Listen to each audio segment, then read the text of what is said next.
Who's So what's up? Yeah, man, that's some Yu-Gi-Oh stuff, man. My bad, man. I've been watching Yu-Gi-Oh because I've been high and sick, but yeah, man, 5 stars, man. Like that's all the criteria. Like they listen, they checked all the boxes that they said. You know what I mean? Hour technically, an hour and 5 if you count the entrances. So it's an hour match still. False finishes, doing each other's moves. What the fuck? Calling back to other people's moves. Like nigga, it's gonna be a 5 star. This is Dave's. This is Dave's. Like, Dave was eating ice cream watching this. Man, he would probably just die of sugar shock. Like he was getting everything that he needed. Kicked up in the background, laying on his stomach with his feet kicking in the background, like you talking on the phone to his best friend. Yeah, laying on the stove. You know what I'm saying, with your feet on the wall. You know what I mean? He was saying, "Can't wait to give this 70 stars." You know what I'm saying? I was like, okay. Usually we don't talk about something this early.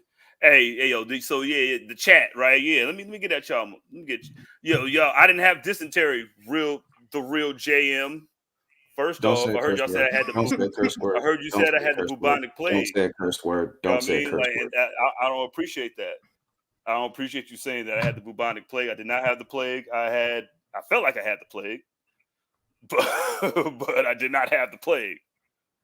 Okay, good. At least you didn't say I had dysentery though, so I appreciate that. I thought it was my brothers that said that I had the bubonic plague. I was like, damn, dysentery. So what you're saying is smallpox. Okay. Smallpox. You didn't listen to the episode then? No, I did. I was popping in and out. Because you would have known. You feel me? You was like, oh, I mean, I'm just saying it was 6 days ago.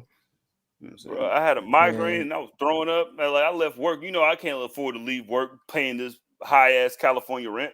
Like, you think I want to leave work paying this high ass rent? So I'm like, man, can I use some sick time? They're like, nah, man, I'm gonna give you 4 hours and go home. I said, see, man, I hope everybody gets robbed in this mall. But I can't wait. But yeah, I'm back. I appreciate y'all holding me down. And letting my man Adrian just run off the map like, yo, I missed the worst episode. Every time I'm sick, I missed the good stuff. Like, man, might have for sure been in the court. Like, yeah, I don't like them either. That was really good. That was a good episode. You missed some fun. All time classic. Generational episode.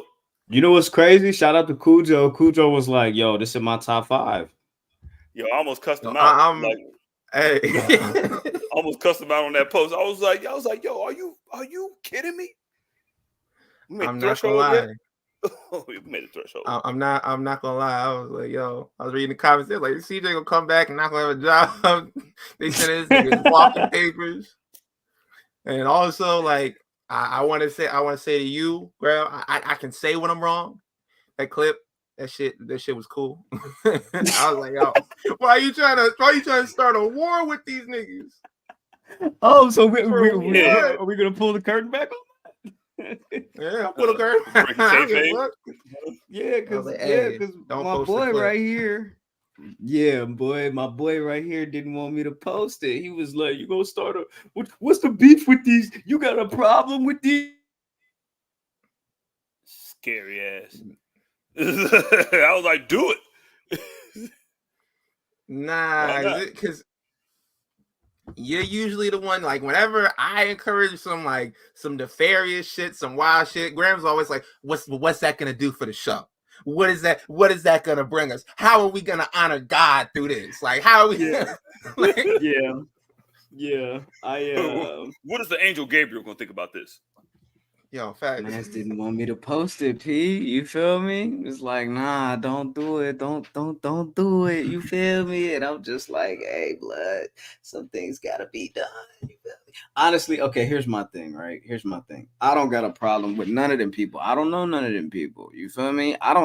Most of them people ain't really people, I don't think. You feel me? Like, it's just like faceless accounts. Them niggas don't got like shows where they eventually show their face a couple times a month. You feel me? They just repurpose and repost content. You know what I'm saying? So if people in the community are feeling like shafted because certain platforms are stealing and not crediting or utilizing that whole engagement farming thing, all right, cool. Well, we can use some engagement farming to tell y'all about yourselves a little bit. You feel me? So that's what we did. Plus, honestly, here's the thing. I just think the Kenny dude is a cornball. So that was my excuse from the jump. As soon as I saw that, I was like, I bet. Cool. We up. I'm mad I walked down this. I'm mad I walked back down this road. Hit the intro, man. Let's go. Hey, just taking it overboard. This should be right here. This should be right here, and you just want to hit the damn button, man. Hey, he would his baby do it. He would his mama do it. He would.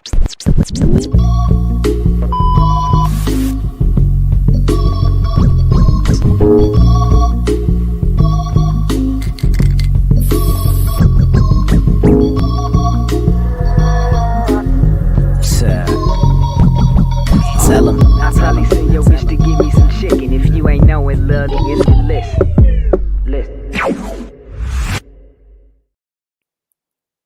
He with his baby do it. He with his do it. He with his mama do it. Bro. I was like, last week I was like, I know CJ would have just loved all of this energy right here. I was like, yo. And they sent the clip. You sent the clip in the chat. I was like, "Oh no!" I'm sure would have been like, "You lied. You lied. You lied. No. You lied about my watermark. You lied about my." Bro, it doesn't even stop there. They breaking down the snippet on the beginning of the Not Like Us music video. They're like, yo, man, these are all lyrics are all titles of songs that Drake did where he was stealing flows and stuff like that. I was like, damn. Damn, Kendrick. I ain't trying to do all that, man. I just love confrontation. As long as nobody gets hurt. Somebody replied to the little tweet too. I was like, oh, whatever replied, I was like, the Pulitzer Prize somewhere spiraling. Yeah, like I don't know who replied to the clip that Graham made, but it felt real hard. Part 6 just to me. So don't y'all niggas worry. We gonna have Adrian back on one day as soon as the heat dies down. Come back next week. What you talking about? No, Schoolboy Q can't go there. He can't come here. All right. What? He made college. Joshua. Ain't no heat. All right. No heat. All right, man. Check it out, dog. This is another episode of the Public Enemies Podcast 314. 314. What I do? 314. Nah. This nigga try to act like I'm a bitch. This nigga say, yo, I ain't scared of none of these niggas. And I'm like, I'm scared of these niggas because I said I didn't want. That's not what I was saying. That's not what I was saying. But since you want to bring it up, nah. Do the intro, nigga. Do the intro, nigga. He already did that. No, not that intro, nigga. That's the intro. No, I've been gone for a week. When I say push the button, that means start the theme song. When I say do the intro, nigga, you do the intro that you do every week. Nigga, you don't get the call done. You just got here. Nigga, you ain't go here. Nigga, you got here. 3 years. 3 years of sitting here, and niggas like, yo, man, look, man. Look, you will see. Yeah, hey, man. You're still a new hire. Graham, I loved it. I loved it. I appreciate it. And listen, hey, man, that's how you feel. They ain't got nothing to do with us. You feel me? We the PE3. You know what I mean? He just wanted to say that. They ain't got nothing to do with us. You know what I mean? Like, if he don't like y'all, don't mean that we don't like y'all. Even though, like, y'all, man, like, see, hey, man, y'all all right. You know what I mean? But he just don't like you. Like, and I don't care enough to shield you from his dislike. What have you shielded us from? What have you done for us lately? Dun. Ooh, yeah. So I don't want to hear none about that. You know what I mean? Like, listen, protect yourself. You don't need us. Now you need us, huh? So we just future and Metro. We just facilitating the beef, and we just housing it right here. Steve Nash, you know what I mean? Like, listen, man. Sometimes you gotta average them assists. You know what I mean? Like, hey, man, you wanna yell at some niggas? This sound good to me. You come back. Holler nigga some more. All right, cool, bad. But yeah. Sorry for interrupting you, Graham. Go ahead back to your intro.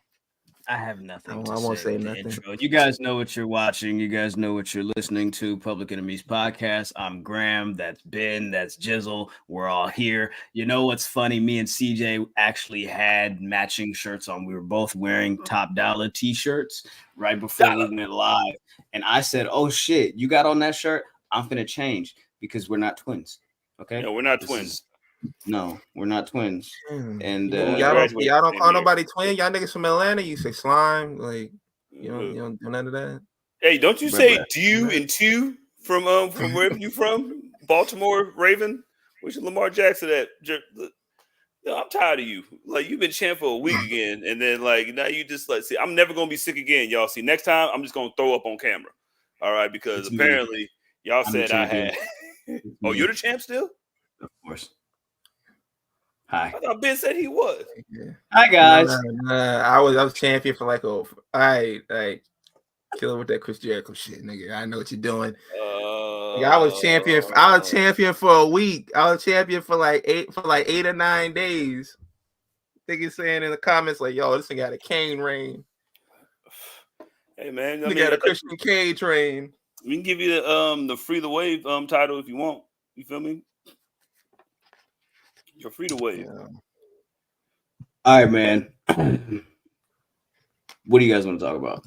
Wrestling and stuff? All right, cool. Let's do it. The and stuff part. The and stuff part? Ooh, okay. I like the and stuff part. Wrestling. Let's get into the and stuff part.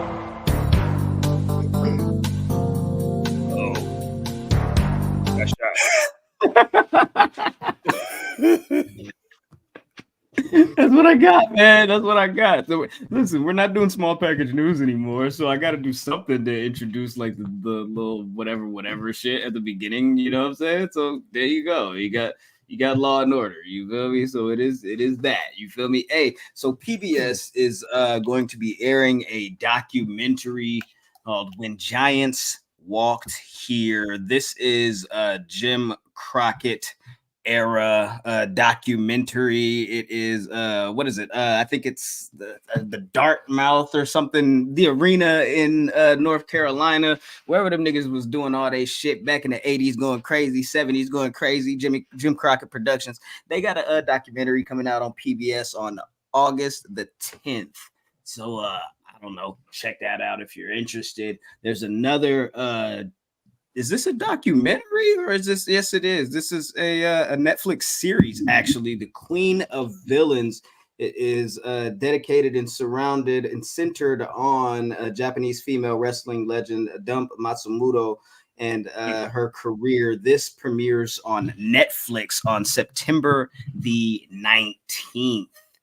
In addition to that, the Dark Side of the Ring has announced that the season 6 is currently in production. They've just started doing interviews. So for those of you that enjoy Dark Side of the Ring, get ready, get prepared for season 6. That's probably going to come at the top of 2025. That shit's at the Jersey Shore, nigga. Right. It just keep.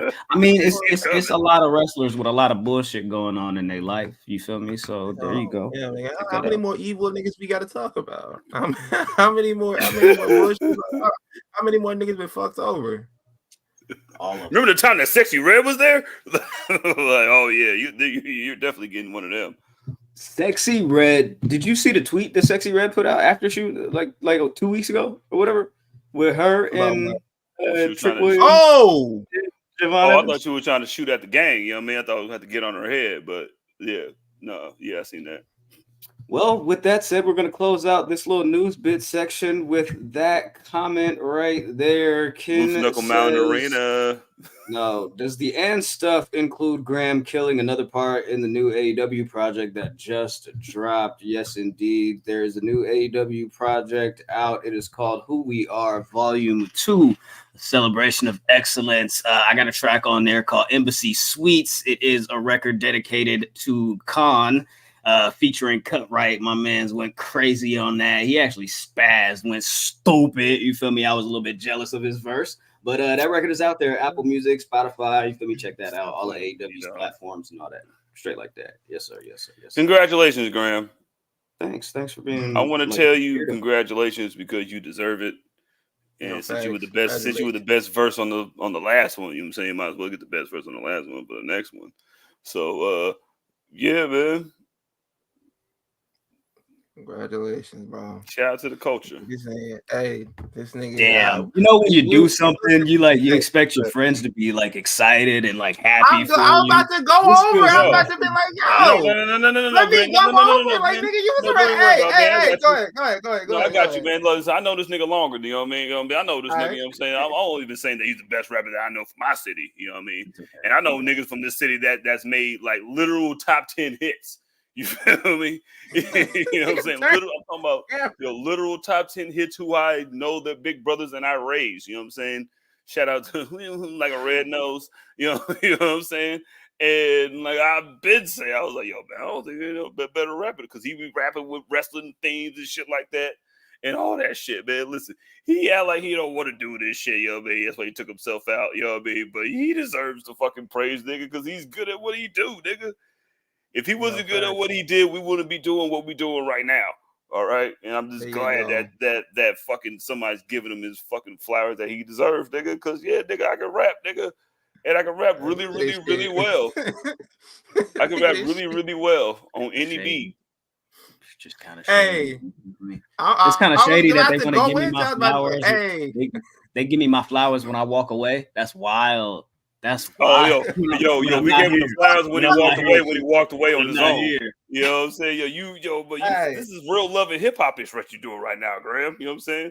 You acting like your birthday is coming up in 2 weeks. You feel me? You guys set the scene. Why can't you just accept that you good at rapping, nigga?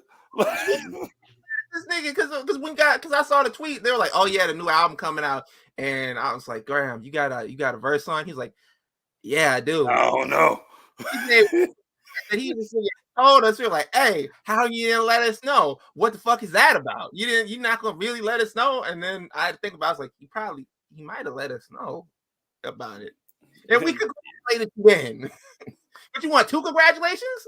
No, but the leader is supposed to he ain't supposed to listen. The Red Rangers don't want praise, you know what I'm saying? Because the Red Rangers supposed to be listen, man. Like, I appreciate y'all, but let's get back on track. Nigga, no. Exactly. No. Exactly that. I appreciate y'all, but let's get back on track. Andy says, Graham be like, with friends like these, who needs the public enemies? You know what I'm talking about? Exactly. That's what I'm saying. You feel me? You heard my verse. Let's get into it, man. Let's get into it. Dynamite 250, AEW 250 episodes. Is that something to be commended or not? Right? We're like, go ahead. I feel like that's like a half birthday celebration. You know, when people be like, "Yo, man, look, it's my half birthday, so we all going out to dinner." I'm like, you're a grown ass person. It's a Thursday. Go to work. Come home, make yourself dinner, shut the fuck up. I'm like, it's 250 episodes. If it's 300, then we're gonna celebrate. Like 250, shut the hell up. No, it's like celebrating Valentine's Day. We was like, oh my god, remember the first time we had our first kiss anniversary? Like you want the first. This is the first kiss anniversary for Dynamite. So shout out to them. I think they have. They just got to make it to like March or like February of next year, and they have outlasted WCW Nitro. Oh, they just gotta.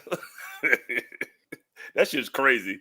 You know how crazy that is? But we just got to make it till March, and then we'll be better than WCW at the best thing that kept them alive. I'm saying that the show will have lasted longer. I think there are some AEW fans out there that feel like if they make it that far, they are a better show, period, overall, than WCW ever could have been for Nitro. I mean, Impact's been running around for, you know what? Yeah, you right. You know what I'm saying? Like, you got it. So, like, y'all got it. You know what I'm saying? I respect it. You know what I'm saying? Let's get WCW up out of here. I don't like them motherfuckers anyway. Bro, I'm not gonna say it, but niggas be like, yo, man, look, WCW never had $1 million gate. I'm like, if you add, like, inflation to it, they probably had a few $1 million gates. Like, WCW never had $1 million gate? No, they never had $1 million gate. But if we add inflation and add it up to what the money would be now, it's probably like that because they were doing stadiums just for regular episodes of fucking Nitro. Bruh, when Goldberg won the championship at the Georgia Dome, there was 35,000 people there on a Monday. They say 44. Oh, well, I'm saying, like, and I'm saying that's some Charlie Wilson numbers, you know what I mean? But you know, you got it. You know what I'm saying? I'll say 42. Them French Montana numbers, you know what I'm saying? Yeah. You know what I'm saying? This is the pre-sale. They won't let me in Toronto. Like, no, like I seen like this. Like WCW was literally beating W. Like, listen, don't disrespect WCW, but AEW is not getting in their own way. So getting the 250 is a big deal, especially when it took WCW a long time to get to 250. How do we feel about the 250th episode of Dynamite? Do we feel like it delivered? Do we feel like that the show was exciting? I think that they bounced back in the ratings, but as far as enjoyment, Jizzle. I am, because I'm an old school wrestling fan. So like, yo, when in the first match, you know what I mean? You know, you open up with, you know what I mean? I don't want to say this, man, but Will Ospreay might be top 1 AB in the world because, like, opening up with you, I'm saying the one that you're paying the most, and then MJF who just got back, and then doing it like, you know what I mean, like, because like we were talking about it in the beginning, just checked all the boxes that if you're like a real Graps fan, you know what I mean, you get your 60-minute match without getting bored, because I wasn't bored in this shit. Mm-hmm. You know what I mean? And like it had every like it literally looked like they put every cheat code in the beginning of the stage, and then like had everything so you can do whatever you want, because they had everything. They had a rep bump, they had the, you know what I mean, we take each other's moves. You know what I mean? They had chin locks. You know what I'm saying? Shout out to wrestling bios. I'm saying because chin locks are important because niggas got to breathe. You know what I'm saying? We're going for 59 minutes and 58 seconds. And so, like, opening up with that, like, I know niggas get mad that AEW be like, oh my God, they be putting their matches on, like, free TV. But, like, yeah, nigga, why not? Do it again. Because we got the best wrestlers in the world. So I didn't mind that.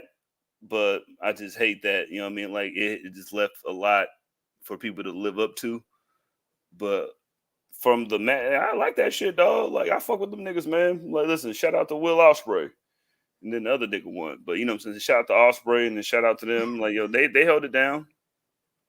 Mm-hmm. Yo, facts. Like, I thought it was a good show. I definitely did. I wasn't deterred by the hour-long match. I saw a lot of people were like, yo, they're going an hour. I'm getting tired of this and blah, blah, blah. I'm like, I liked it. There were a couple of things in the match that I didn't like. I didn't like using the Styles Clash as a transitional move. I thought that shit was cool. Like, you know, he paying homage and everything like that. But I was like, damn, this is going to turn into super kick. We just going to be hitting niggas with Styles Clashes out of nowhere and just like letting niggas kick out of two, whatever. But I was cool off of the match. I thought they had a nice little promo from Mariah May later on in the show. And when she came out, I had to do a double take. I said, damn, they got Tony out here and Mariah May ain't even spoke yet. Wasn't that fast? Okay. Ooh. You want to talk about what more you want to say about MJF and Will Ospreay? Yeah, I mean, I didn't say okay. I'm like, they say all black people. I just kind of introduced the conversation of what do you guys think about? Damn, nigga, that was fast. We done talking. Damn, what am I doing here, right? What? Like, yo, I should just go. Right? Nah. You know, if you leave, I'm gonna say you got bit by a snake. So hey, don't even do that. Hey, this is your company. These are the niggas that these niggas that you working for right now. This is not his company, nigga. No, I'm the one with the verse, nigga. I'm gonna be honest with you guys. I'm gonna allow you guys the space to speak and have the floor a lot this episode because I personally haven't enjoyed a lot of what's happening on wrestling programming this week. So I'm gonna be extremely negative. No, nigga. No. Oh my God, Graham, nah. The Drake thing? Nah, dog. You following through? No. I don't want to be on that side. I want to be like on that side, like Steph's on there. Yo, threes, just get it together. But yeah, go ahead. How did you feel about the opening match? We're not going back to that. No. I want to know how you felt about the Mariah May thing, because you've been a big supporter of this whole thing straight through. Yeah. Were you moved by it? You say you didn't like a lot of stuff. Did you at least like this? I was like, I liked it. You didn't. I just thought it was kind of dry, kind of boring, bland. She didn't really have much of like, it didn't really feel like there was a lot to her reasoning. It was just like, you knew it was coming. You should have known. She knew, or she was the only person that didn't know. I was playing, having fun. Like, that was cool. Like, I got the gist of it. I felt like there wasn't really, I think it was, it felt like the main point of her promo was, why take the horse out back and kill it when I can shoot it in front of many people as possible? Why take the horse out back and shoot it when I could kill it in front of many people as possible? I feel like that's what they had. And then the rest of it was just like, all right, cool. But I will say, and then you can go. I will say that we do have several weeks until we get to All In. So there's plenty of time to flush this out a little bit more. Go ahead. Okay, so I thought that they did that they were just kind of like laying the groundwork and kind of explaining the plot of like what'd you say the movie that was based off of? It was all about Eve, if I'm not mistaken. Yeah, about Eve. Nigga, I watched an like a 50-minute long review of that movie. I didn't watch the movie. You should just watch the movie, nigga. Damn. Nah. It's like 3 hours too. So yeah, it was better watching the review because it was like black people reviewing it, and it was like, oh dang, she got the you feel me? It was like, oh, she gonna and I was like, oh yeah, this is cool. Yo, what the fuck are you niggas talking about? Are we still talking about wrestling, nigga? Yes, we're still talking about wrestling. Okay, so this storyline involved a lot of like creativity and like input from RJ City. RJ City, for y'all who don't know, he's into a lot of that like old-timey, like black and white Hollywood, like 1950s, like, you know, the old movies and shit like that. So he's into a lot of that. So apparently he had a big hand in this. All About Eve is one of those like older Hollywood movies where it's basically about this woman who's a protege of another woman. She basically like takes over her life and everything like that and pushes it to the background, and basically it takes her like the spotlight off of her and puts it on, you know, herself. So that's what this storyline was. And I think that they went through it when she was like, yo, man, you should have seen it coming. Like, you know, and then she like hits the line. She's like, yo, it's all about Mariah. I think this was just like, okay, we're laying the groundwork to let people know. I don't think it had to be like really like a strong promo. It's just like, hey, I just got to lay the groundwork. And the costume did 90% of the work. I'm not gonna lie. It was like, yo, y'all see me coming out here. I'm looking just like her. Obviously, I'm trying to be her, trying to push her to the background. Like the visual presence of it, I feel like did a lot of like the legwork. Yeah, and in the movie, the woman Eve was basically like this broke down, like destitute, you know what I'm saying? Like damn near like she was like, I got nothing, you feel me? And like this actress takes her in, and basically she takes her career, she takes her man, and she becomes like the new it girl, you feel me? And so Tony is like, bitch, I'm finna take your title, you feel me? And we finna do it in Wembley, cause bitch, it's gonna be hella niggas there. You feel me? We finna go, shit like that. Yeah, what's up, Graham? First off, this movie, when they try to make it all like this is from like this is Showgirls 1989 with Jessie Spano. You know what I'm saying? When she was like, "Yo, I don't want to be a burlesque dancer, but now I want to be the best burlesque dancer, and I got to kill this burlesque dancer that looks exactly like me, and then have relations with the black dude with the dreads like all white girls do in life anyway." So niggas have relations.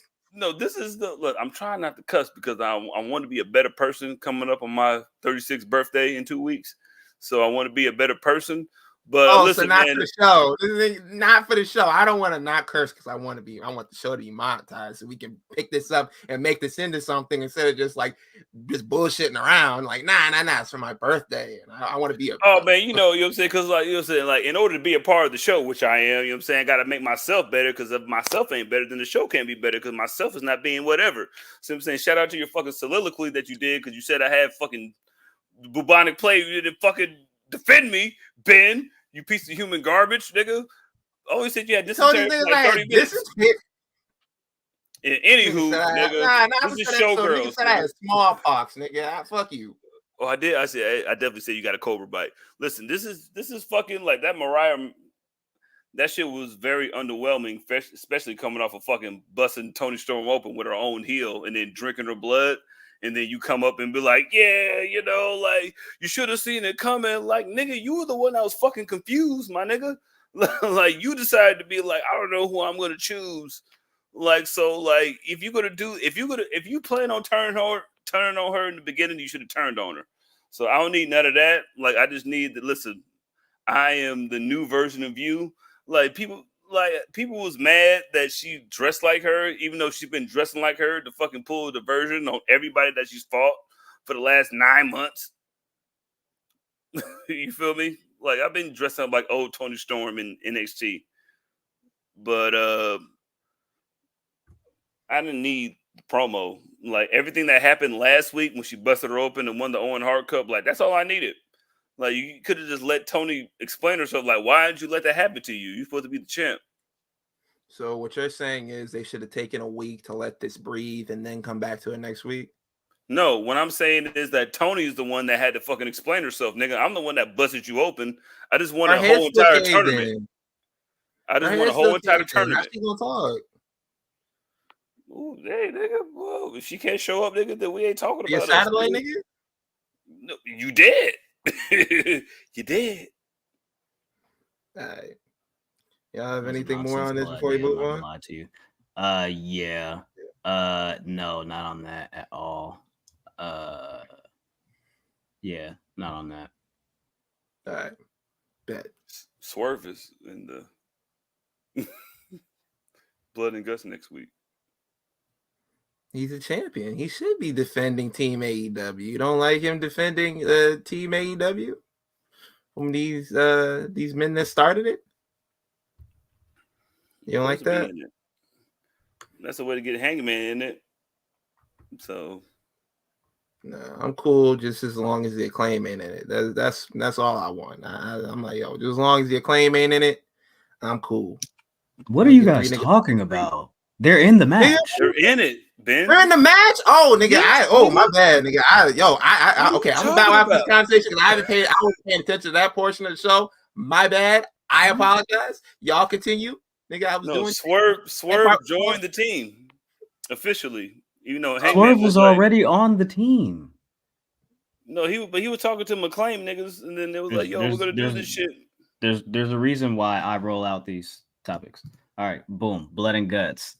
How supposed to roll topics when you have your mic on mute, bro? Don't do that. Have at it. This nigga gonna take the picture away and be like, "Have at it."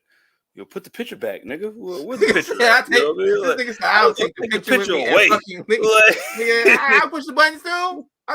Play basketball with no balls, nigga. Yo, Team Elite. Hangman just in there like, Matt Caster is definitely Rembrandt on the Warriors. Remember that I'm saying he's Rembrandt. So like it's Rembrandt, and then Darby Allin is back because he's been beating up Brandon Cutler for no reason. I'm not gonna lie, the Team AEW looks real ragtag. It looks like the team you put together on the Mighty Ducks. I'm not gonna lie, it's like like the 2004 Olympic team. That's what it reminded me of. It reminded me of Allen Iverson and Vin Baker. Like, was that Vin Baker? Nigga, like who put Darby Allin on the team? I thought he fucking got hit by a bus, cuz. Nah. I'm not gonna lie. I don't know what I was doing when the Acclaim got picked to be on there. I don't know what I was doing. But I'm not the biggest fan of that shit. Like I don't know. I think I'm really leaning to more towards the Elite, but I don't know where the Elite go from here after this, because their goal is to push Tony Khan out of the company, I guess, and Team AEW is obviously whatever team we name after the company, is to keep the company pure and what it pushed for in the beginning when the company was founded, so no one is like beating niggas up, taking advantage of niggas, all that type of shit. But I'm not gonna lie. I think Team Elite is the better team. I'd like to see them win, but I don't know where you go from here, because you already having this is your big match for like the blow off, to kind of like, either if you're going to defeat them, like the evil team or whatever, because I don't know where would you have another match to kind of like have this momentum of like taking the Elite down. But Kenny Omega got to come back too, so that's another element of it. Nigga, I ain't worried about some nigga that's not here right now.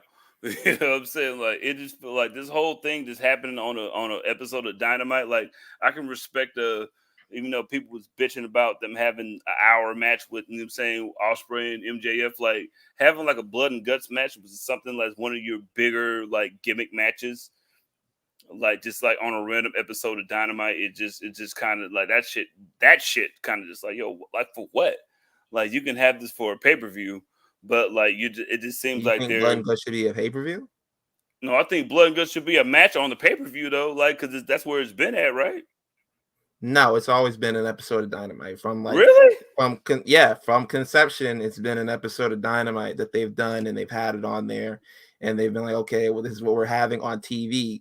I do think like, okay, maybe we center Blood and Guts around a pay-per-view. I think it'd be good there, but I guess it's like a thing to get like numbers up for TV or whatever. But no, I definitely don't want to do that, because that shit is disgusting. Like, definitely don't want to, make a whole fucking pay-per-view around one match. You know what I'm saying? Because you'll be just like the people that you hate. But I don't know, man. It just doesn't really feel like, it just really feels like, ragtag thrown together, other than it just feels like this just feels like too much of like, okay, we were rushing, like, because I'm sorry, like, what is Mark Briscoe doing here? Mark Briscoe wasn't AEW from like the get-go, neither was Swerve. The only AEW original here, besides the Acclaim, which I already said that I wasn't really feeling him on the team, is Darby Allin. Like I feel like this is just a setup to get us to kind of like create time to get to Kenny Omega's return, and then I guess they'll do Kenny Omega versus Okada and add some type of stipulation to it or whatever. But yeah, Team AEW, they look like some ass. I'm not gonna lie. Mark Briscoe got a whole company to worry about, dog. Like, you're the world champion of a company that these niggas like why are you here, my nigga? You supposed to be over there, cuz. Like, you know what I'm saying, having matches over there, big dog. Like, why are we over here talking this shit? And then you like, so you got time to help these niggas? That means I don't know, man. Like Blood and Guts, like, I like the name because like like AEW gonna have some violence in that shit, but it's just like, come on, man. Yeah, this is definitely, like I said, we just buying time until Kenny Omega gets back. Do you speak that evil on us, Ricky Humble 85? Don't speak that evil. Bring Sammy Guevara back. Go be a family man. I'm like, for what? When is he coming back? How do y'all gonna have to fill me in on this? Pause. Like, I don't know nothing about Sammy Guevara coming back. I don't care about nothing about Sammy Guevara coming back. I don't want to see him back. I don't want to see him tweet, and I don't want to see him. None of that. I'm not giving him no more time on this show. He can't grow. I don't trust nobody that can't grow a beard. You know what I mean? So we can just move on from him. All right. Oh, shit. All right. What else happened on AEW? Picture man. You want to put the pictures up? Walk off. I don't know, man. Here's the thing. Like, I roll out. I place the pictures on here for how I want to kind of lay out the conversation for you guys. And I know like there's sometimes I be trying to fill in the blanks for niggas, but niggas don't want me to fill in the blanks today. So okay, all right. My bad. I'm sorry. Yeah. I'm sorry. Nah, it's all good. Here's a hot take. Darby Allin was lowered from the top of the rafters, a la Sting. For some reason, we got a news report that Tony Khan got Martha Hart's permission for him to do that. And I just feel like that's overkill. Who gives a fuck? Like what? Yo, I understand. I guess I understand if they just had like the Owen Hart tournament and you want to just say, hey, by the way, we're doing this. Sure. But I feel like you don't need to do that. At least I just feel like it's, like you said, overkill. There was I'm not tripping. If I'm not mistaken, in the same article that I read, stating that AEW and Tony Khan got her permission to do this, or at least cleared it with her, spoke to her about it. They did the same thing for Sting. Yep. And the build-up for Sting's retirement. Yeah. Fuck. Yeah, I'm not gonna lie. I can see, like you said, if it was during the Owen, and we were doing it as like let's say he's in the finals of the Owen, and he wants to do his big entrance to commemorate Owen Hart. And I don't know why you would do a big entrance coming down from the rafters like during the Owen Hart tournament. That just seems like in bad taste. But I can see if it was something like that. But like, and again, I'm just coming back on a regular episode of Dynamite. I feel like I don't know. I'm not gonna lie. I feel like you dick riding, bro. I feel like it's too much. I feel like it's awkward to even go and ask a question like, "Yo, is it cool?" Like, even though we've been lowering niggas from the ceiling for the past like 3 years, other companies have been doing it. It's not like we're using the same like equipment that happened when Owen had his accident or anything like that. If anything, you need to be asking these performers like, "Hey, look, nigga, is this really what you want to do?" Like. And especially Darby Allin. Darby Allin has literally been like doing all this crazy shit, asking like, bro, like, hey man, is it cool if we lower this nigga down? I'm pretty sure this nigga is done like this nigga is like setting niggas on fire, driving through like glass panes, and that's just like the mild shit. So I feel like asking like, hey, this nigga that has a death wish, is it okay if we, lower him down or whatever? Is that cool? Like, nah. Yeah, that whatever. I don't really care about anything else that happened with AEW. I will tell you this: Jericho and Suzuki next week, along with the Blood and Guts match, the trios titles will be determined on Collision Bang Bang Gang versus the Patriarchy. Mercedes ran from Oh Girl, and these were the pictures that I had for the MJF Will Ospreay match. There you go. I didn't download this shit for nothing, nigga. Nigga had oxygen mask. Absolutely nothing. Oh yeah, here's one from the main event with Swerve and Okada, and piggybacking on the whole Hangman thing. I was also gonna, I don't know, pull that into the conversation as a little baby reminder that that's still out there. But again, who wants to A-Mike? Since you guys don't want me to. I feel bad. This nigga giving out. This nigga said, yo, man, hey, look. Now we don't want you to do it. Now we don't want you to do it. This nigga is subliminally telling us. He's subliminally telling us, CJ, I'm not mad. I'm just disappointed. I don't know. Yeah. Look, y'all niggas have generational episodes without me all the time, and I'll never be mad on here internally. Internally, I'll be mad. But now this nigga was like, oh, well, go ahead then, nigga. Y'all niggas better than me. You got it. We don't, nigga. We're a team, nigga. Team blackout, nigga. Nah, bro. If we a team, then why y'all want to work against me and not with me? We work together. Yeah. Hey, look. Yeah. I don't know what I was Next up. Look, but yeah. Next up, y'all was finna debate about TNA. Y'all want to do that, or y'all want to do something else? Oh yeah, I'm running with gang. Shit, we can do that now. I feel like that's a nice little middle of the road segment. Yeah. Is that what you want to do? I don't know. This is. I don't know. Shit. This week has been a lot of discourse between certain wrestlers that are named after animals. Moose said that he feels like the partnership between TNA and WWE is better than the partnership between AEW and TNA. He feels like, it's more beneficial for TNA. He feels like, okay, we're getting like seen on both sides. They're sending talent over here, we're sending talent over there. And even Bully Ray chimed in, and he feels like, in so many words, that WWE is going to, pump them up and then turn around and buy the company. So I wanted to ask you, CJ, who do you feel has had the better working relationship with TNA? Do you feel like it's AEW, WWE?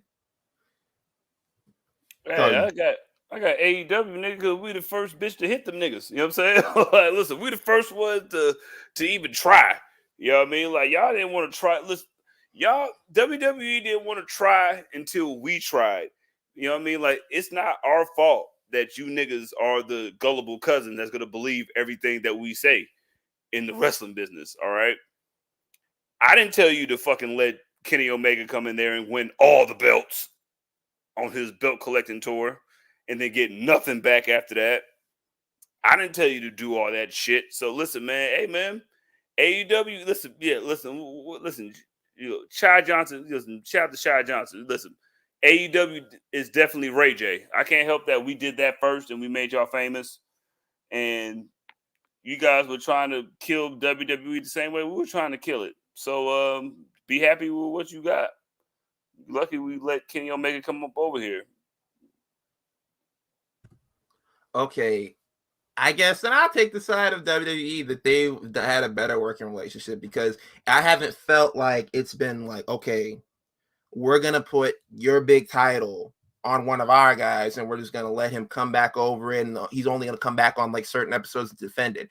I feel like with them working with like having like Jordan Grace come over, she got to fight for the NXT title. That never happened. We didn't have anybody from TNA come over and perform on AEW and fight for the big title. I mean, Christian Cage was signed to AEW when that happened. So like, I feel like, and then on top of that, like, we're not even just doing the titles. The titles haven't even, like, the world champion, like the men's world champion hasn't even set foot in NXT. Like, that's how much like we're pushing that back so we can have that as a bigger moment. And I don't think anybody from NXT is going to take that title like they did. I think this is more about like shining the spotlight. And there's some truth to what I feel like Bully Ray is saying. I feel like, I don't know if they're going to turn around and exactly buy them, but I think it'll be sort of a feeder system to NXT, like ECW was to WWE. It was like, okay, we'll give y'all a little bit of shine, a little bit of money here and there. Let a couple of your guys come on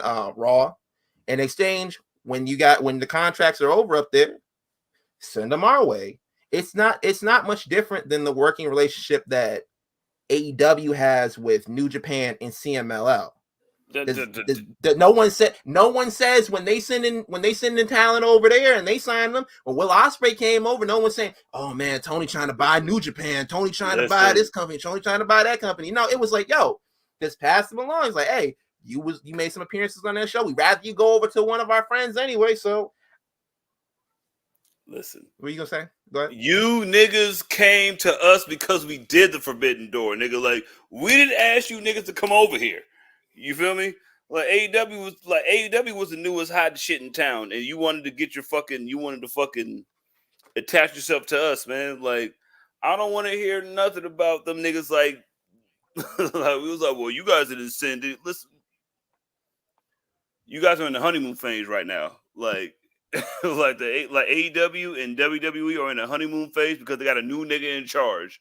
You know what I'm saying? Everybody get that new manager at the job. You know what I'm saying? He's cool as fuck in the first fucking 6 months until, you know what I'm saying, the reports come in and you're like, well, shit. Like, we didn't tell you niggas to give fucking Kenny Omega the belt. That was on you. Like, you was supposed to be the big homie. Like, you let the little nigga come in there and be the big homie, and then we're the big homie now.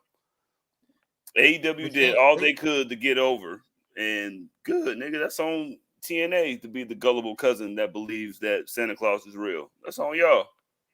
They gave them the belt in hopes that him showing it on Dynamite would get people to watch their matches on TNA and everything, Impact at the time.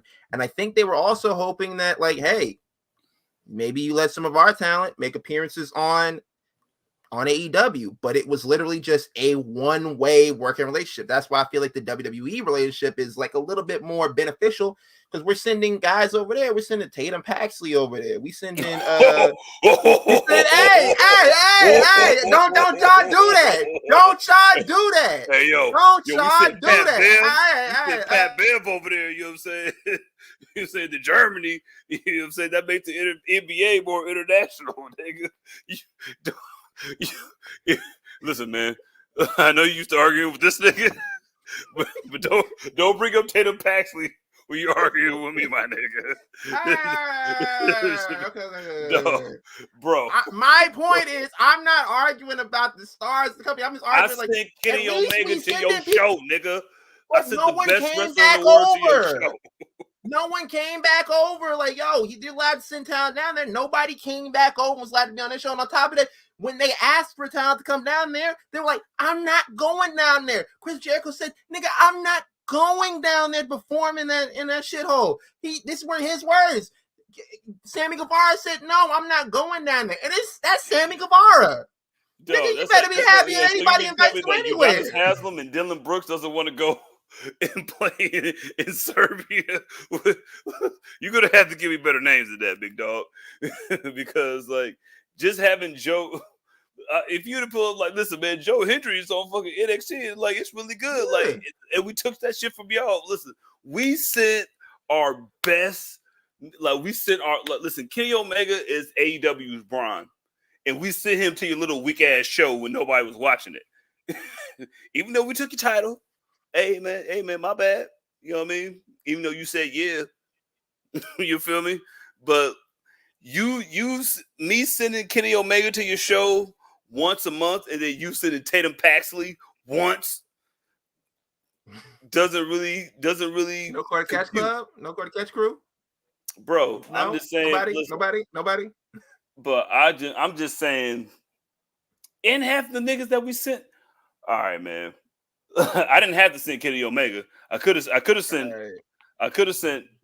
Sammy Guevara over there. Who you trying to put over there? He said, "I'm not going." Yo, facts. Shai said, Moose, Motor City Machine Guns, and the Good Brothers all wrestling on Dynamite. I don't remember the Good Brothers wrestling on Dynamite. I remember them making appearances, but the Good Brothers, it's like, I know these niggas in real life. Like, these niggas are my friends, so of course I'm gonna be over here showing up on the show, nigga. Like, the fuck? But the last Moose I seen do anything was on the Casual Geographic video on YouTube. I don't know what the fuck a Moose is doing. Yeah, but yeah, I just feel like they have a better working relationship. I feel like, yo, even though y'all laughed at Tatum Paxley, I just feel like this is the beginning of it. I feel like they're gonna send more people down there. We got a Rascals reunion on NXT.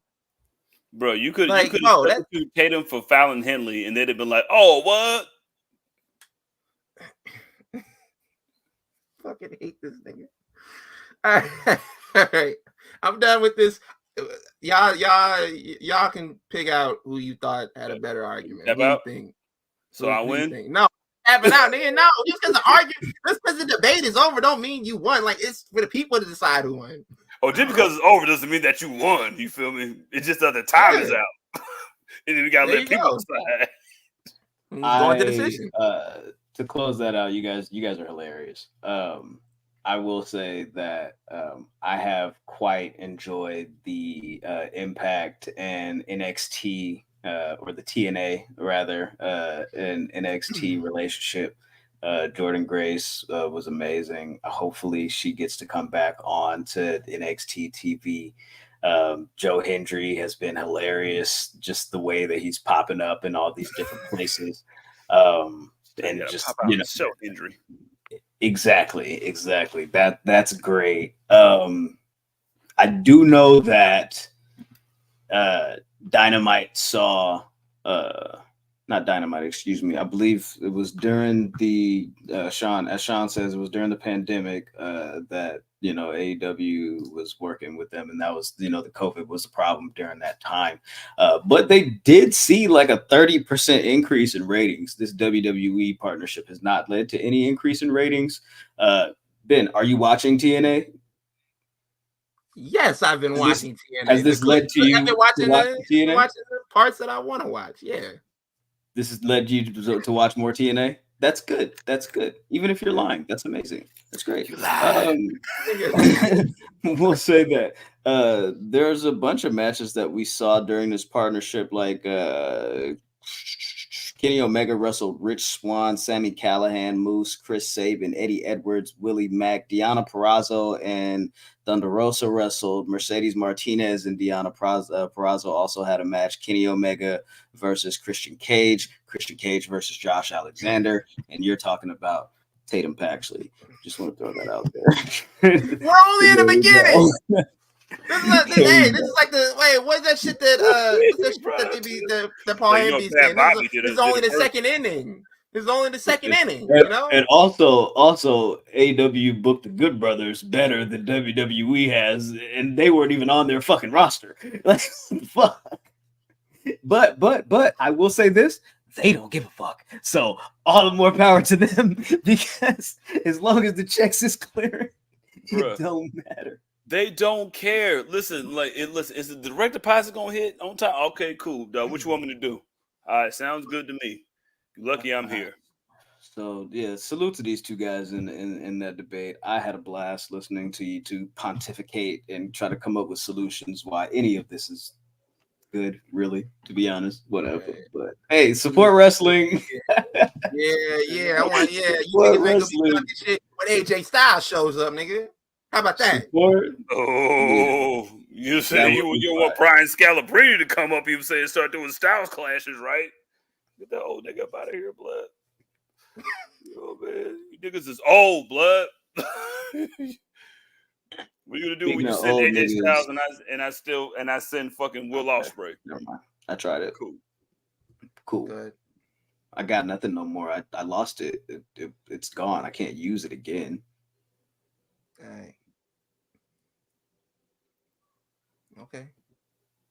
Slammiversary is this weekend. It's sold out. Shut up. Stop talking. Mute up, niggas. Slammiversary this weekend. Salute to TNA.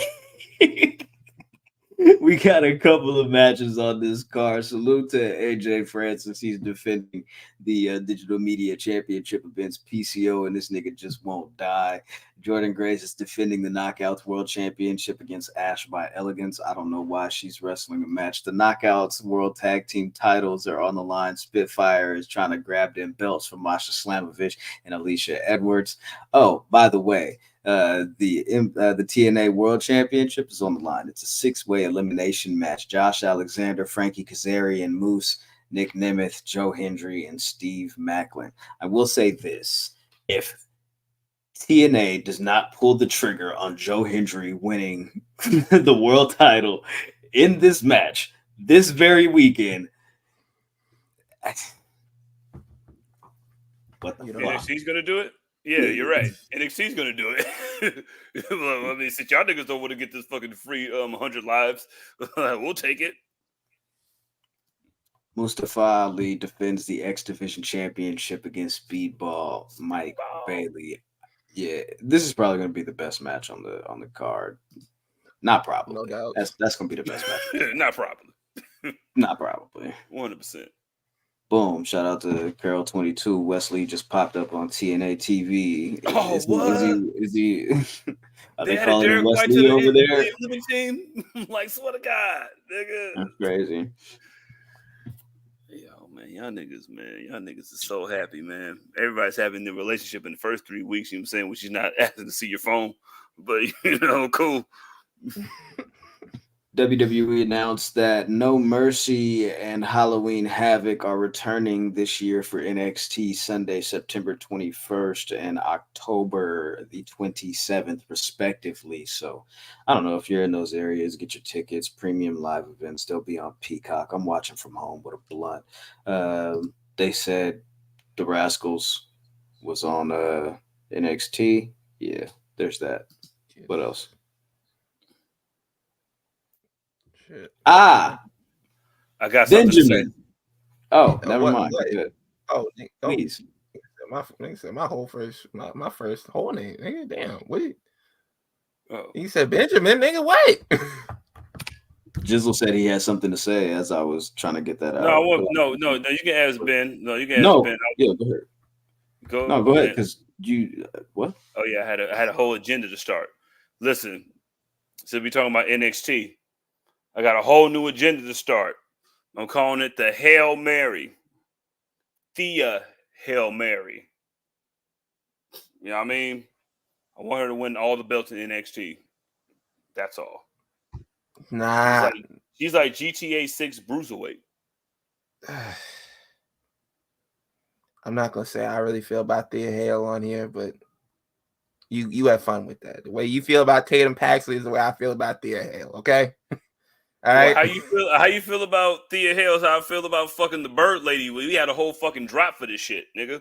Nigga, we're not disparaging the Bird Lady agenda. That's not what we're gonna do on here. She ain't do nothing wrong.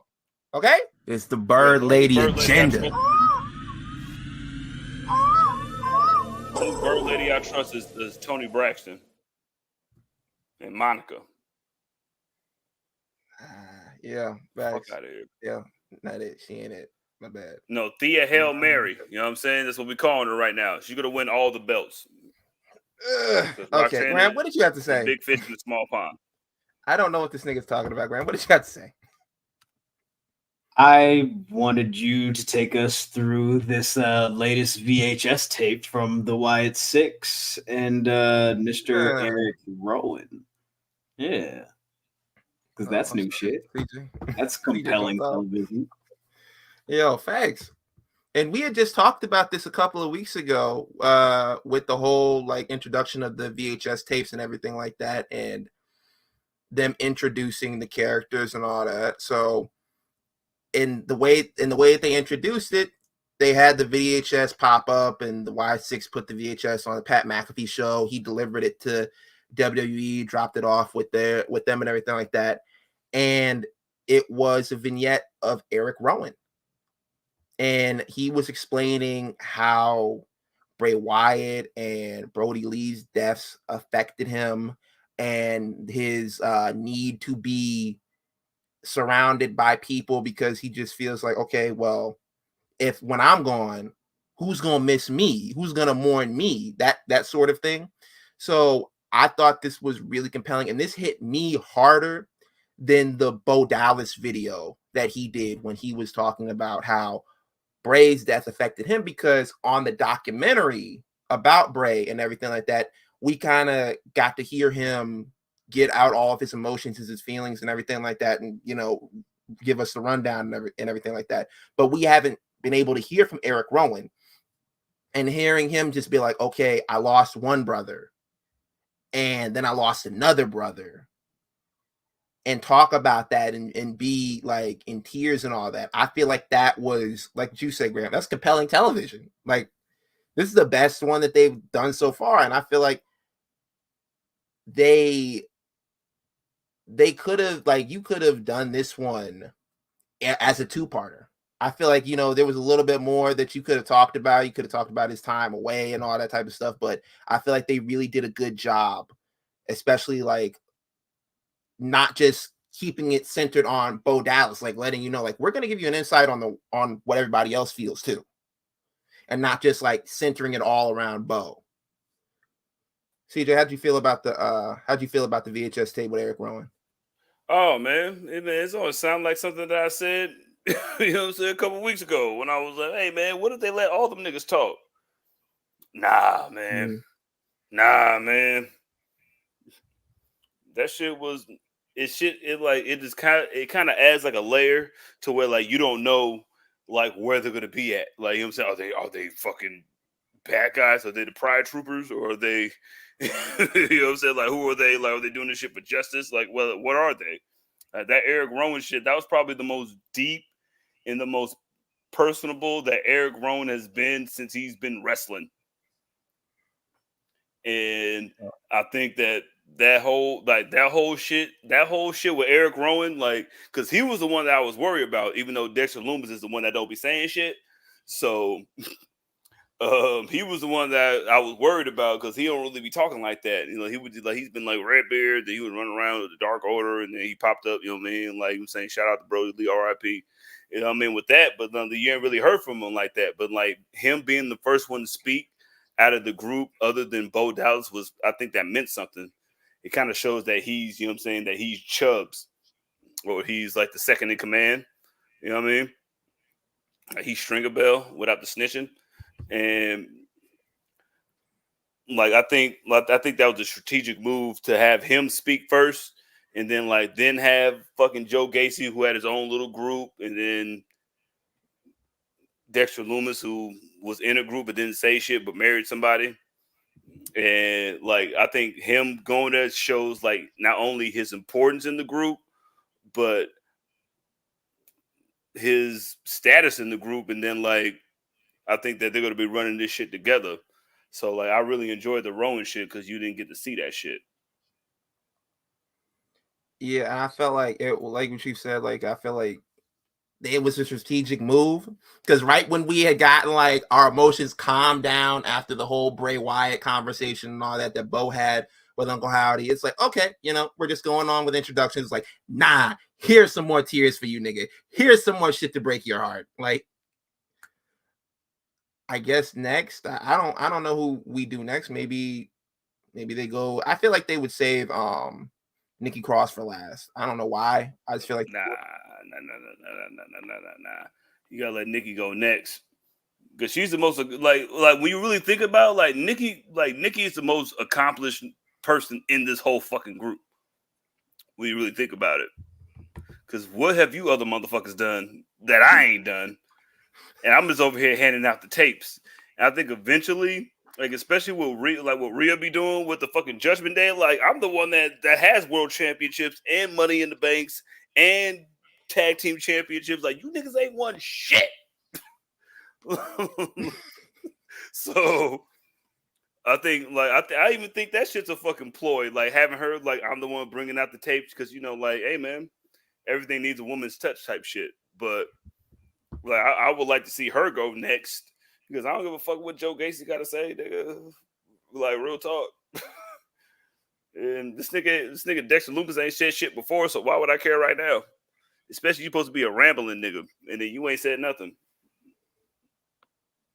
I think his story, like if I'm guessing, I think his story is going to probably be about the comparisons that have been made between him and Bray Wyatt over the years, like especially when he was doing his first gimmick in NXT. A lot of people were calling him like great value Bray Wyatt. Maybe he talks about that and trying to like kind of like keep up with that. I don't know. I feel like they got to bring it back to Bray some type of way in that because he definitely was. Niggas like, hey, look, you Bray Wyatt Jr., nigga.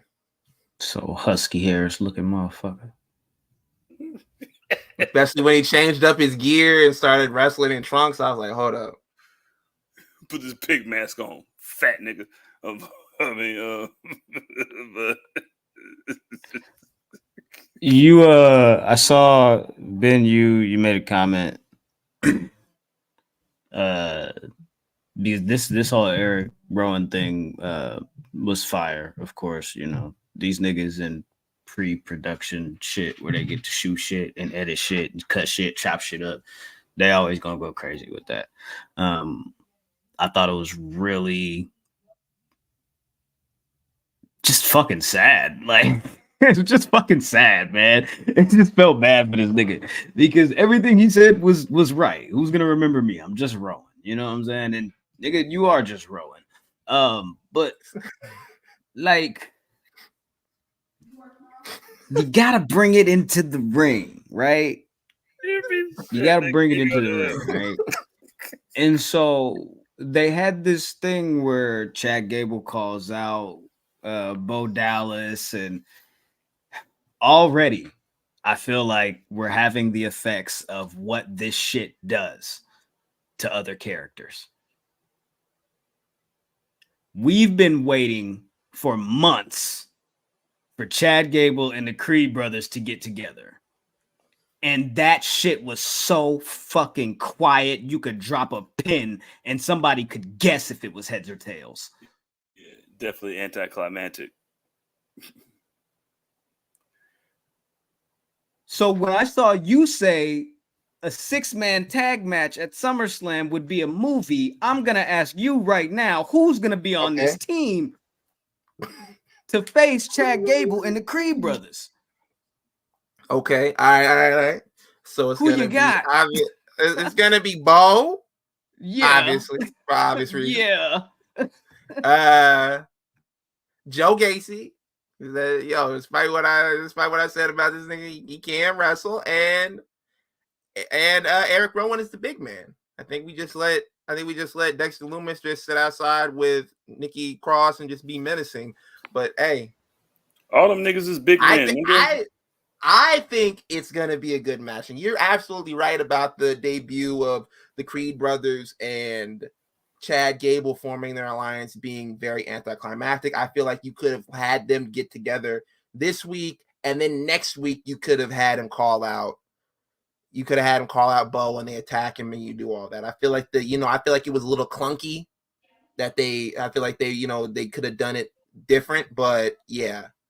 That was definitely a fumble. And already this nigga's invincible.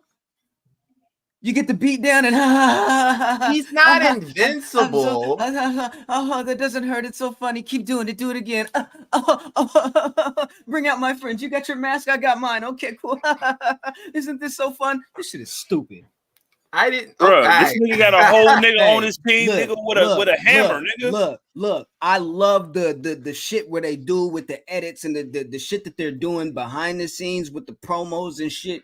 Great, but already I'm telling you, bro, it's looking like it's falling apart. You feel me? And I'm just like, to me, it feels like, and it's looking like it's falling apart because I'm just like, if I'm gonna be honest with you, Bo Dallas is not a fucking star. He's just not a star. There's no fucking aura. There's nothing behind. Like, yeah, you're Bray Wyatt's brother. It's like when niggas used to be like, Ray J is Brandy's brother. You feel me? Like, there's like niggas try to act like there's nothing special about Ray J. Ray J, that's Brandy's brother. You feel me? This is Bray's brother. You feel me? Like, this is nothing like mind blowing or not. Like, so I want it to be good. I want to like it. I want to like it. I do. So to you, he's not beating the John Belushi comparisons, is what you're saying? No. Okay. Shout out to Shy. That is not a Ray J stray. I fuck with Ray J. Ray J is a staple and a cornerstone of this podcast. He is a legend. That's me saying. That's me saying how people would treat and say. That's what I'm saying. I'm just making that comparison. This man. No, who'd you call that's Bray brother? I said that's Bray brother. Oh, who was that? That's Bray brother. Okay. That's Bray brother. To me, I don't feel as if he's trying to reach and get the stardom that Bray Wyatt has. I think he's comfortable in his own little setting of building this up and kind of carrying out his brother's, like, his legacy and doing it on his own speed. Like, I'm not trying to be you. I'm trying to complement your work and carry it on. I don't think he's trying to have that Bray Wyatt big aura and trying to be him. I think he knows, like, okay, I'm not my brother. I don't know if I'll get any world titles out of this or anything like that. I think he just feels comfortable and happy just to be there and to carry out the last wish of his brother. Now, I think a lot of people have kind of put this like on a pedestal with like asking like, okay, do you see a world champion in him? Do you see him doing all this and that? Yeah, you can make your face. I've seen people ask this. They're like, do you see Bray Wyatt as a world champion on that? Niggas like, oh yeah. They're like, yo, Bray Wyatt is a world champion. Do you see him carrying the company? Like, these are questions and these are debates that I've seen people have online. But I don't think, for me, from what I see for Bo Dallas and for the way I've heard him speak about Bray and everything like that, and the documentary and the little backstage video or whatever, I don't think he's trying to do all that. It's just like, oh, I wanted to work with my brother. This is what we always envisioned that we were going to do together. I'm just going to carry it out.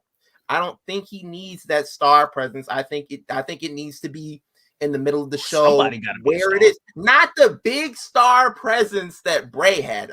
I'll fix it. Not the big star presence that he had. But I feel like Bo will be good enough to carry this where it needs to go. I don't see this going to a main event.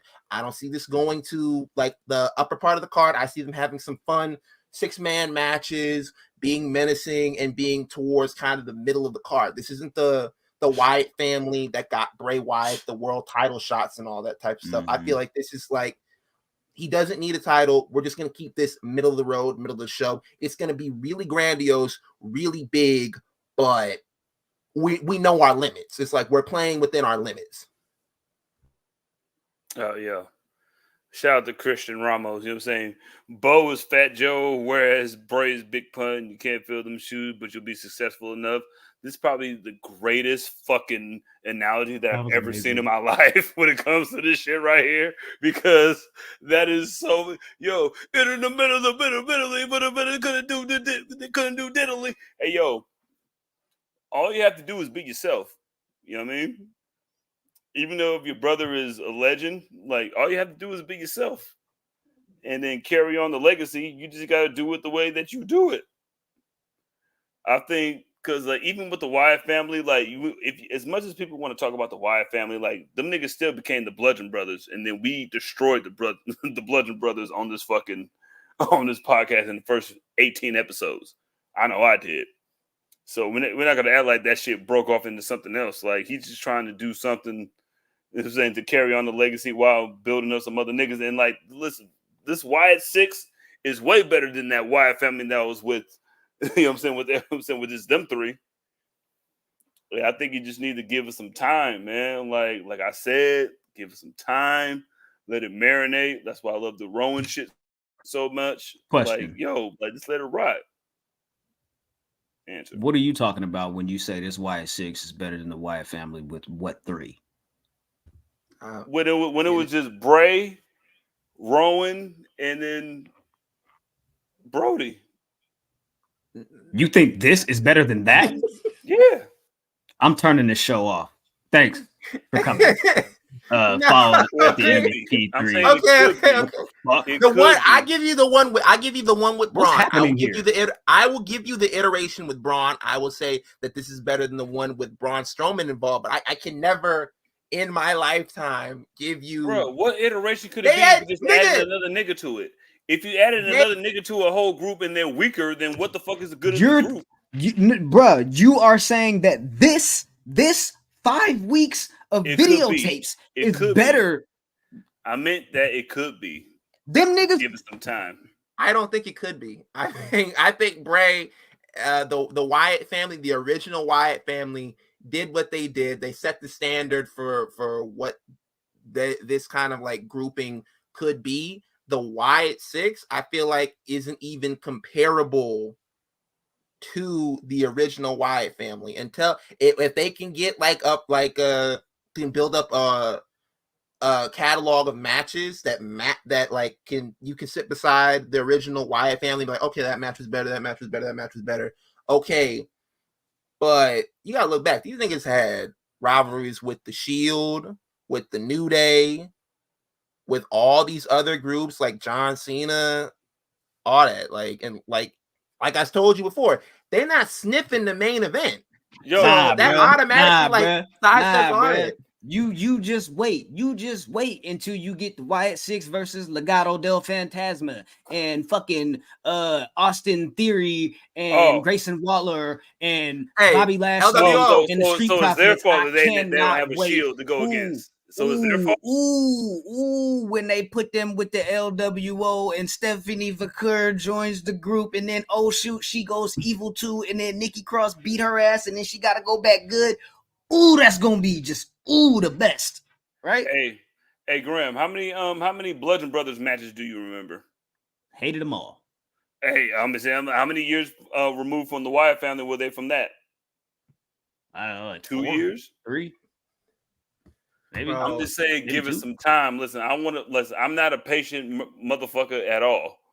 I just want to like express some patience for them because I like to see shit build. Like I want to, I just want them to give them some time. But I think that they could be better than them. You know what I'm saying? Like they ain't gonna be the Bludgeon Brothers because they ain't got fucking he who should not be named. Let's go ahead and close to out. do that. Let's close this out with this because Christian is killing the analogies. The Wyatt Six is the Purple City Bird Gang, and the Wyatt family is Dipset. Yeah, no, don't do that to him. Yeah. No, don't. Yeah, the Wyatt. Listen, that's not. Listen, that's what do you want to call? What do you want to call them? They haven't done anything yet. Because they just got here, nigga. Like, what can you do? You just got here, nigga.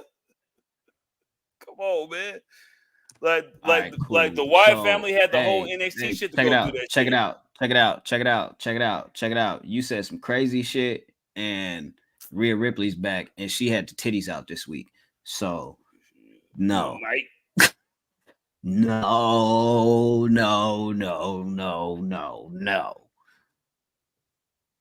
Dominic Mysterio wants to apologize. He had been carrying around a black rose all episode. What's gonna happen here? 2024 is Dom gonna switch up and slide off with Liv? You think that's gonna happen, Ben? Most definitely. That's the end game for SummerSlam. He's gonna come out there, act like he's helping out Rhea, and then he slides Liv Morgan in a chair. She beats her, and then he's like, okay, I'm leaving this group, nigga. Like, we going off in the sunset. We doing our own thing. Or maybe, like I said last week, Damian Priest and Rhea Ripley get put out the group in the same night, and it's like we go with a new direction with Judgment Day because they buddy dapping up in the back in the locker room, talking shit about Dominic Mysterio and everything like that. She told Damian Priest she was coming back. I think they're gonna just like, okay, fuck it, we going in a new direction with the Judgment Day. We'll keep the name, but you niggas gotta go. And they let Liv Morgan into the group. Listen, just like the same way that every nigga does, you know what I'm saying, sorry, ladies, we're gonna go with the woman that likes us the most. You feel me? And I don't remember Rhea, you know what I'm saying, buying me 50 nuggets and a PS5. So I think that's gonna end up, you know what I'm saying, he's gonna switch up, you know what I'm saying, because that's what he's supposed to do. And but you know what I'm saying, shout out to her being back. Yeah. I'm not gonna lie. This whole rivalry with Liv Morgan and everything like that, I feel like, I don't know. The way that Graham felt about the storyline and everything about Mariah May and Toni Storm, about the promo that they had this week, was kind of how I felt about the little back and forth that Liv Morgan and Rhea Ripley had on Raw. How you gonna believe not show up? Yo, it was cool to me. I just felt like there was something missing. I don't know. Like the little thing she was talking about, I lost my voice and all that. Yeah, that's cool and all that, but I don't know. I just felt a little let down. Yeah, it definitely felt anticlimactic. You know what I mean? Like, especially when you got Rhea coming back off of a couple months injuries when you know what I mean, like Liv's been running around trying to take her whole entire life, because it's not like Liv doesn't have like a reasonable excuse, because like you turned on me and like, yeah, I'm taking your man, but like it did feel lackluster, you know what I'm saying, bringing Rhea back.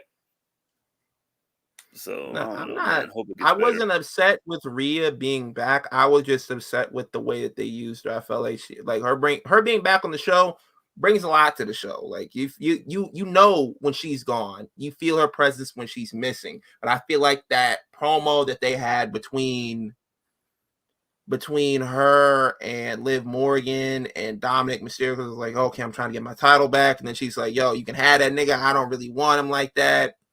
And then just later on in the night, just be like, okay, yeah, we back together and all that. I feel like they could have just, I don't know. I feel like they could have like kind of strung that along. She could have made him work a little bit more to like get back in her good graces and all that. And then you could have projected that more to the storyline where he's like, you know what? You making me put in all the work to get back with you, it's not even worth it. Fuck you. Like, I'm just gonna go slide over here. I feel like they could have worked it out more towards that, but just doing all that, like, okay, well, I don't want to like him out going out here following her around with the rose and all that just for her to forgive him in the same night. And the same episode where she jumped in this nigga's lap again. I'm like, did you not see that? And you're like, yo, you're mine. I'm not yours, you're mine. I'm like, okay. I don't know. Yeah, and I think with that, they've effectively ended the idea officially of this being an actual relationship. With her saying, I don't belong to anyone. I'm not yours, you're mine. Like, that flat out says, bitch ass nigga, this ain't what you thought it was, nigga. Like, what are you talking about? Stop playing over there with her and get your dumb ass back over here. Like, what the fuck are you talking about?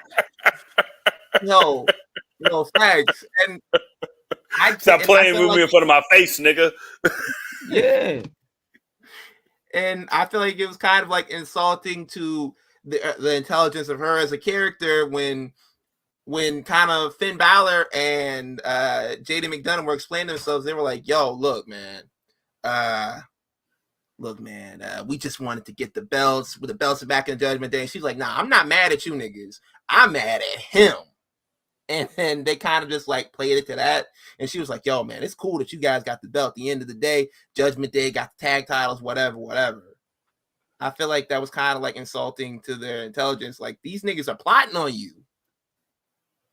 Yeah, no, like, are you watching the show?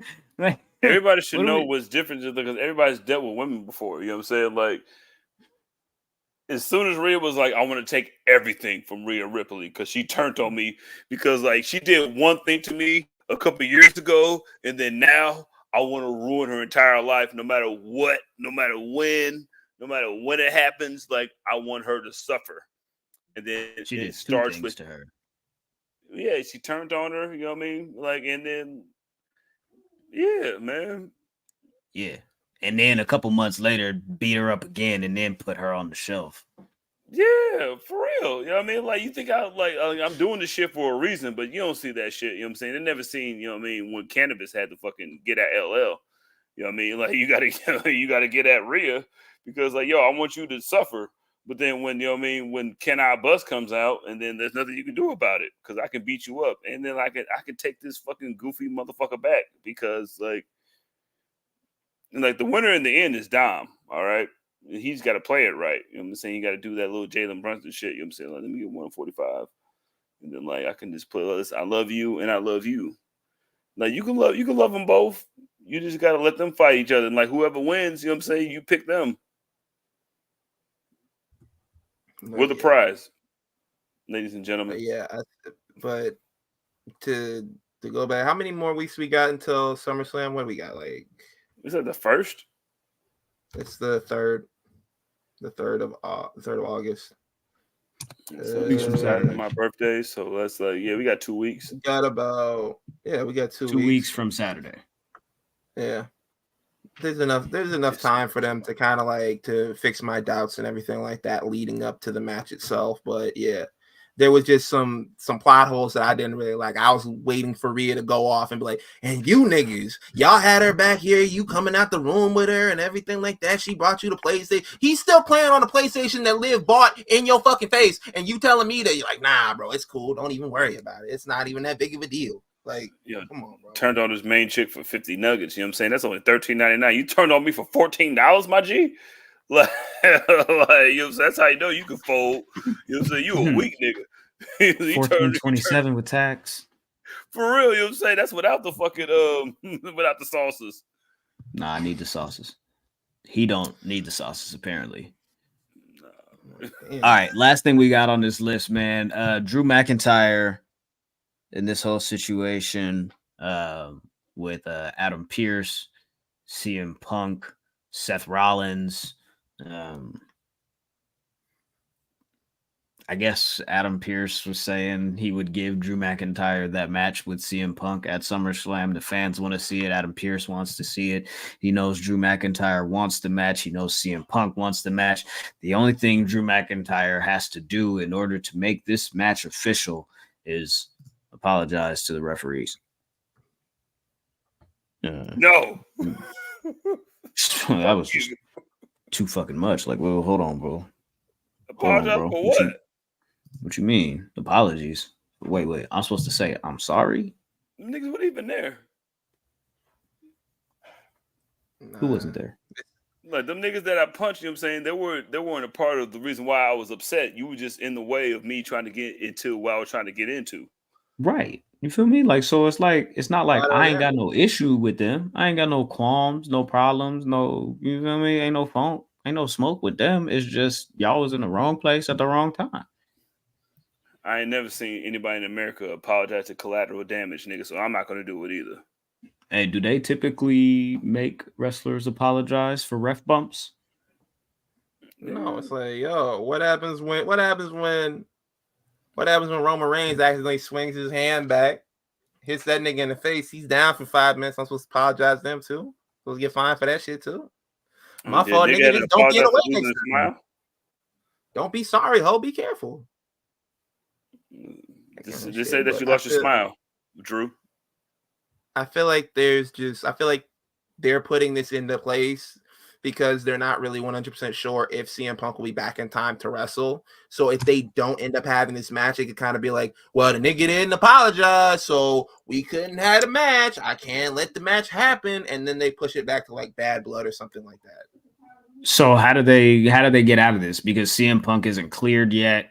There's some type of Seth Rollins dynamic in this. They've got 2 weeks to get this worked out. If this match isn't booked by like we have two Monday Night Raws left in order to get this officially on the books for SummerSlam. Really one, and then they got to make a decision whether they can do this CM Punk thing or if they have to pivot and make this Seth Rollins, Drew McIntyre thing a thing. Jizzle, go ahead. You know what's the common denominator in that whole thing? What's Seth Rollins. You know what I'm saying? Like, listen, like, what you need me to do? Who you want me to fight? It don't really matter. Like, it really don't really matter. Like, listen, do you want him to be suspended more, or do you want him to be hurt?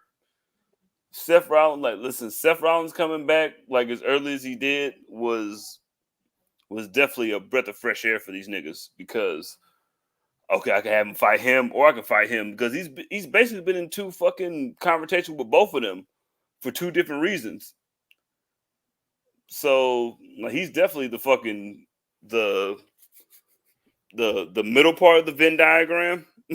I'm saying that when the circles meet in the middle, he's definitely Give us a solution though. Fight whoever. So like, if CM Punk can't fight, nigga, fight the other one. I want to bring this back across. Irv Blitzer says, what do they do? Seth versus Drew or triple threat? My thing is, I don't want CM Punk to rush back just for the sake of doing this SummerSlam match, just for him to get re-injured during this match. Because it's like, okay, we could have held this off and had this match at like Bad Blood or some shit like that. And we could have let it kind of sit. Like, I don't want it to be a situation of, okay, Katie, we need you to come back, do your little stupid dance in the back, and then like re-injure yourself, and you can't play for the first year on your contract with the Nets. I don't want it to be some type of bullshit like that. If he's not 100% certain, like, okay, I'm feeling good, I can wrestle, don't push it. If you need to, and you really just like, he won't take no for an answer, y'all want to get him on the card, you can do a triple threat that kind of like lessens the load on him, that he can kind of rely on Seth Rollins and Drew McIntyre to kind of steer the match. Or if you want to just have Drew versus Seth, I feel like you could get away with that too. I just don't want to see CM Punk come back just to be like, okay, let's have this match, and then we don't see him for like another 6 months because of some shit that could have been tabled for 6 more weeks. Whose fault is that, nigga? Don't get hurt, nigga. Be careful. I can't help that you got hurt, my nigga. Right. That's why he needs to stay out of the ring until he's healthy. Then talk more. The real JM says, why they ain't have Punk apologize to the ref for impersonating one? That's a good question. Drew McIntyre has gotten fined, suspended, you know what I'm saying, all types of shit, and CM Punk has got no type of punishment for interrupting a match, impersonating a referee, and like there's no punishment for CM Punk at all here. Probably because they go way back. You feel me? Him and Adam Pearce, they go back. How, nigga? They know them niggas. Like, don't disrespect CM Punk like that. Well, don't disrespect D Rose like that. First off, I don't know Ring of Honor. I just feel like them niggas was in Ring of Honor together. I just feel like Adam Pearce did some Ring of Honor shit. You know what? They probably did. Hold on. CM Punk. Let's see. Boom. Yeah, right here. As an AT alien, I would like for it to be at Bad Blood. Shout out to Brent. Tell Andre to play the flute. Please don't.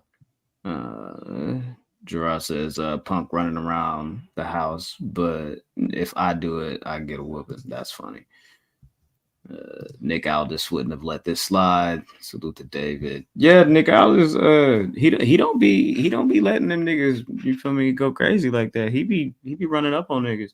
No, when you have a fucking franchise player that's gonna listen to you like that, we have a Steph Curry over there. Like, listen, Cody Rhodes and Steph Curry over there for SmackDown. You know, saying like, whatever you want to do, but I'll do it. As long as I got the belt, though. You know what I'm saying? It's different than when you have a Steph Curry, then you have a fucking Chris Paul. Well, who's the nigga that likes to move around a lot? You know, he have a fucking Russell Westbrook. You know what I'm saying? Like, it's different. Damn. My star player is better than your star player, and my vet is better than your vet. That's why we're on Fridays. You're on Mondays. Everybody hates Mondays, but everybody loves Fridays. I feel like as of late, I don't know. I feel like Raw's had the more compelling TV show between them and SmackDown. I don't know. That's just me, but I don't really have too much more to say on the subject of CM Punk and Seth Rollins. Do you guys have any more to say? Anything about CM Punk, Seth Rollins, Drew McIntyre, the possibility of a triple threat, whatever? Because I don't got anything else on it. But look, one of y'all niggas gonna have to fight fucking fight Drew McIntyre anyway. So yeah, that's all I gotta say. Okay. All right. Cool. There you go. All right. I got nothing else on this docket. So unless y'all got something special y'all want to say, unless y'all want the floor for some announcement, y'all want to diss somebody. Oh no, I don't need to diss nobody. Last thing that I'm cool. You know, I'm cool. Nah, I got some dissing to do. Nah, I'm just playing. Oh Lord. I want to say that I love y'all and I love the fans and I love my brothers. My birthday's coming in 2 weeks. Send me something. All right.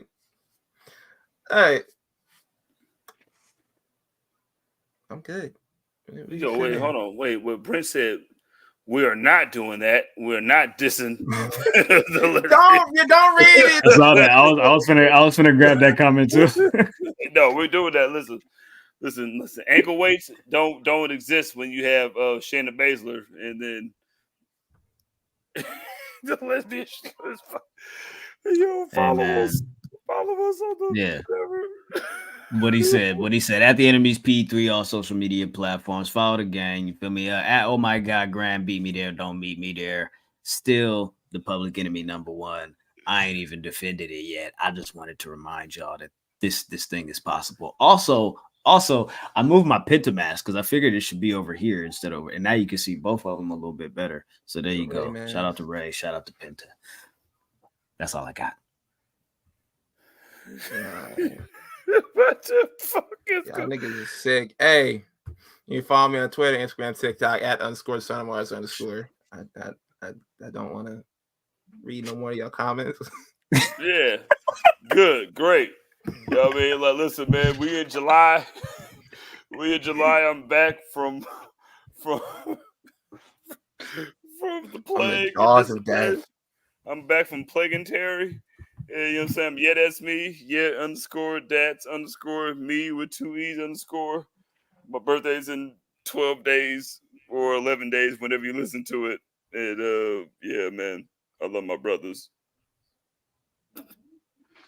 All right, man. We holla at y'all. Y'all be smooth. Y'all be easy. Take care of yourselves and each other. Deuces. Yo, take